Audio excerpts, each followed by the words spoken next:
Hey guys, welcome to part 4 on the song Wave. This is going to be the last lesson on this series, and today we're going to be taking a look at Jobim's solo, the solo that he does in his recording of 1967 from the album Wave.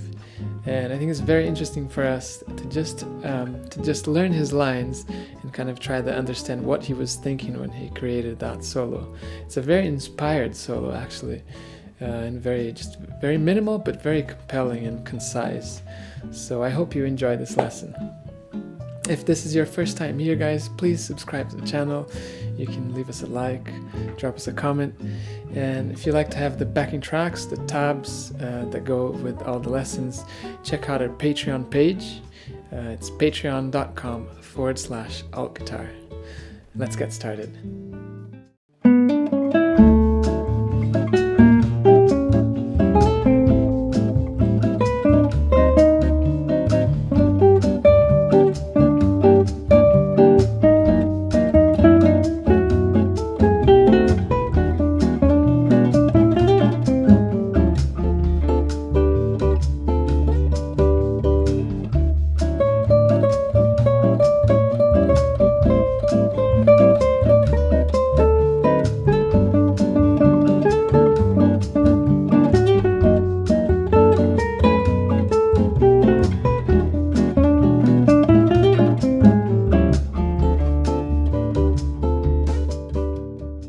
Cool guys, so let's unpack each section of the solo.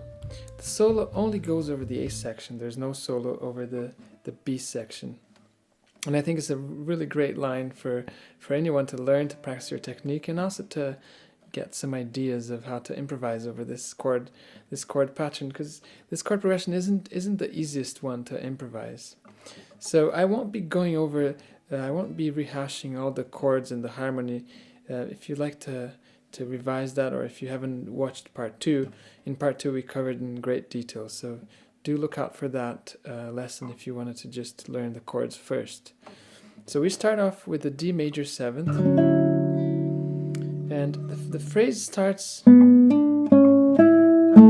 starts with this, which is basically the melody, just adding that one extra note. And then we have the chord of B flat diminished, and he's doing, so over the B flat diminished he's playing the minor 6th, and it's like a descending minor 6th here. So the minor 6th of the B plus the root, and then the diminished 7th and the 3rd. So it's got like a little motif going, which is really cool. And he keeps going with that all the way to the D7 flat 9. So because the chords are D major 9, B flat diminished, A minor 7th, D7 flat 9 going to the G major. So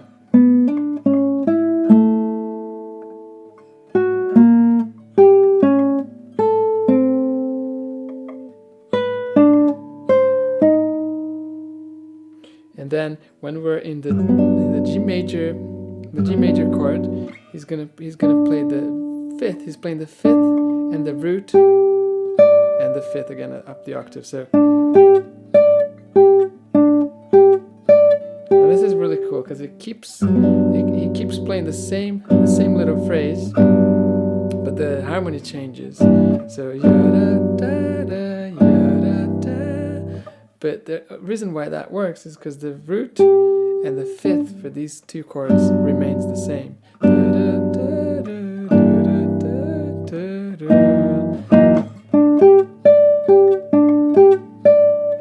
then he plays the 13th of the F sharp 7, 13, so that note there, the D sharp. So up to there we have, and notice the notes that he's holding. Here's the 5th, which goes over the D major 9. And then he has these leaping. He's holding that note, and it's the minor 3rd on the A minor 7th. He keeps going with that idea. And this time he's holding the flat 9 of the D7. So that section really tells the the harmony there.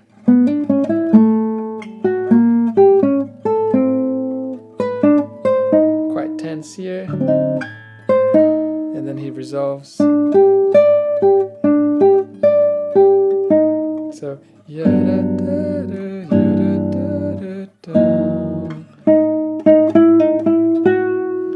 so here, so it's F sharp 7, F sharp 7, 13, flat 13, into the B sus, and then this cool chromatic line,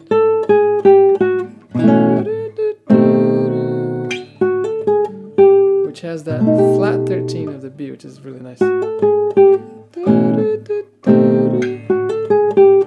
And then he's going to play a E dominant 9, E dominant 9 arpeggio.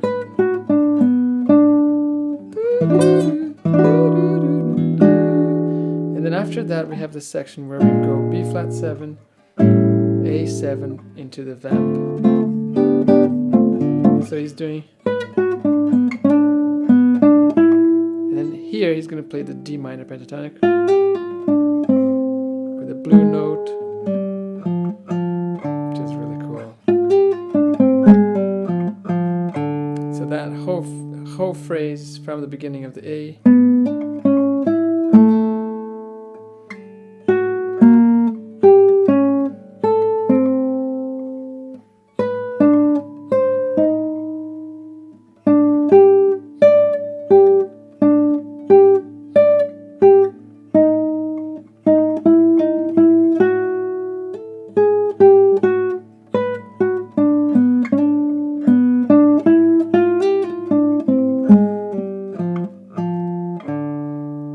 super cool. And then we have that vamp. And then we're going to do one, it plays over once more the A section. He starts a little late here. And he's got this idea here going between these semitones. So he's going to play that over the D major 7 and also over the B flat diminished. So here's the root and the major 7 in this chord. He continues playing, so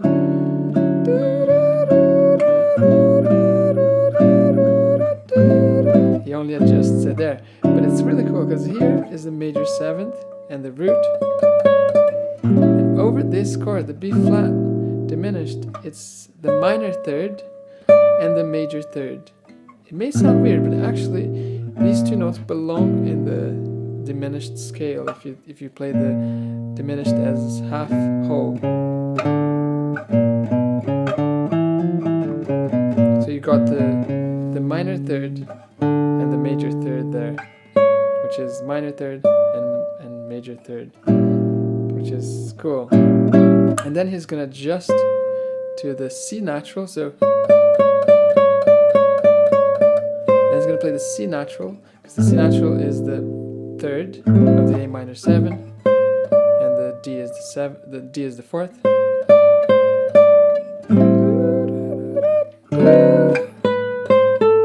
And over the D7 flat 9 he's playing, which is a nice line because it's taking the 13th and it kind of calls for a D7 flat 9 with the 13 there. So it's the 13th, the 7th, the 5th, back to the 13th. So this time is a little bit less tense than the first time, but still quite nice because it resolves so nicely. And he's gonna play this really cool line over the G major 7 and G minor 6 using the 9th of both chords.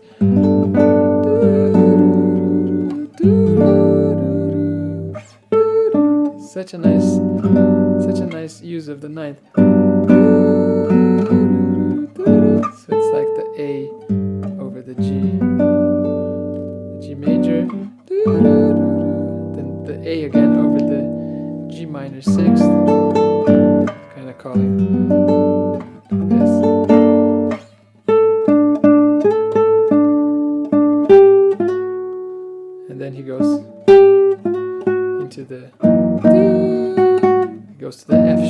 7 via the root, so playing the root of the F sharp 7, and then he's got another hip line.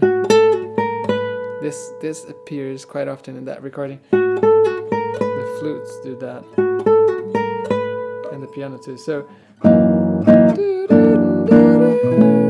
just works great over these dominant chords.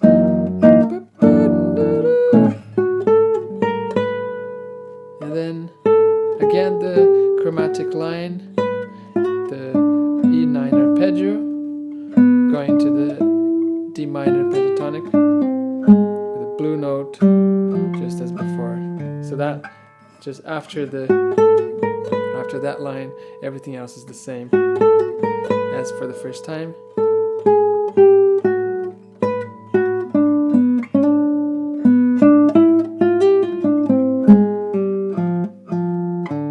From the beginning we have